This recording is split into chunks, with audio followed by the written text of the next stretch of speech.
5 passos para arrasar nos estudos. Esse é o canal Professora Concursada em 5 minutos e o objetivo aqui é sempre mais professores preparados para atender aqueles que mais precisam. Então vamos direto ao ponto. O processo de um concurso público, ele é muito complexo, porque ele tem várias fases e, além disso, ele é complexo por conta da quantidade de tempo. Então, o que acontece? Principalmente no começo, às vezes a gente passa no concurso, é chamado, só que a gente não vai porque a gente não entende esse processo, ou ainda, às vezes, abre concurso para a sua cidade, você não fica sabendo, e tudo isso acaba te prejudicando.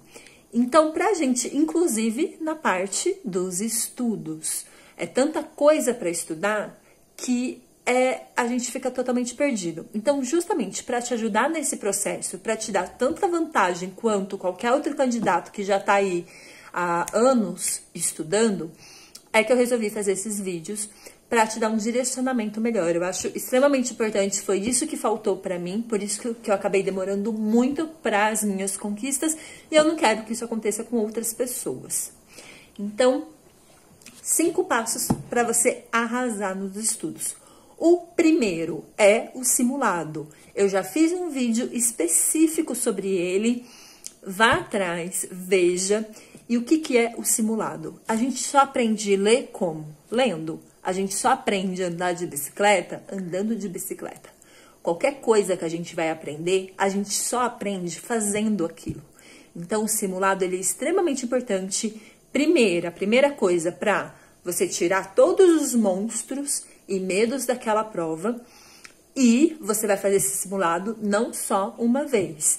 É importante que você faça com frequência, uma vez na semana, uma vez a cada 15 dias, para você se apropriar da linguagem da prova e para realmente tirar todos os monstros e pesos que a prova pode te passar no dia, tá? Então, primeiro passo. Segundo passo, o edital, já falei 1000 vezes sobre ele e vou falar 1 milhão de vezes. Estudar o edital. No edital você vai saber quantas questões, quanto tempo de prova, se vai ter redação, se você vai ter que estudar para redação ou não, se as linguagens, português, matemática, vai ter o mesmo peso ou não. Você estuda o edital, anota num caderno qual vai ser sua prioridade e sua estratégia de estudo a partir do edital. Todo o conteúdo está na parte do conteúdo programático. É lá que você vai estudar, tá? Mas antes de ir para o conteúdo programático para estudar, tem o terceiro passo. Então, ó, primeiro, fazer o simulado. Segundo, estudar o edital e anotar. E o terceiro passo é provas antigas. É a primeira coisa antes de começar a estudar. Você pega uma quantidade de provas antigas da sua empresa. O meu é da VUNESP. Peguei lá, prova de 2010, 2015 e 2017. Estuda esses conteúdos e quais conteúdos se repetem. Porque estudando esses conteúdos, ele vai te dar foco e direcionamento na hora de você estudar o conteúdo programático. Eu já contei quantidades de páginas em um concurso que eu fiz. Eram milhares de páginas. Como é que eu vou focar o meu estudo nessas milhares de páginas? Pelo meu olhar que eu vou ter a partir do estudo das provas antigas. Por exemplo, eu vou ler o ECA, tá lá, o Estatuto da Criança e do Adolescente. Tem várias partes lá que falam sobre adoção, sobre quando o adolescente ele comete um crime, o processo judicial, sobre família adotiva. Aí eu vou lá estudar, eu estudei as provas antigas e vi que não tinha nada de conteúdo dessa parte do ECA.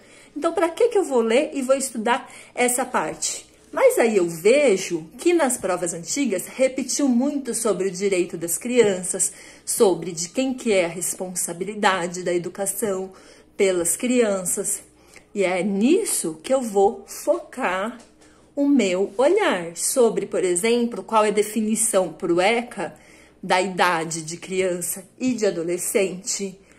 Isso já caiu nas provas que eu vi, já foi abordado. Então, a tendência de repetir é muito maior. Por quê? Porque esses são os conteúdos que a empresa elaboradora vê como prioridade. Essas são as abordagens. Sempre vai ter coisas sobre currículo, sobre avaliação, sobre metodologia, alfabetização. Não tem como fugir desses temas. Por isso que é importante o terceiro passo, você estudar as provas antigas, para na hora que você for lá para o conteúdo programático, você ter um olhar focado no que realmente é importante. E aí vai te ajudar a tirar de letra aquelas milhares de páginas, tá bom? Os outros 2 passos no próximo vídeo. Tchau, tchau!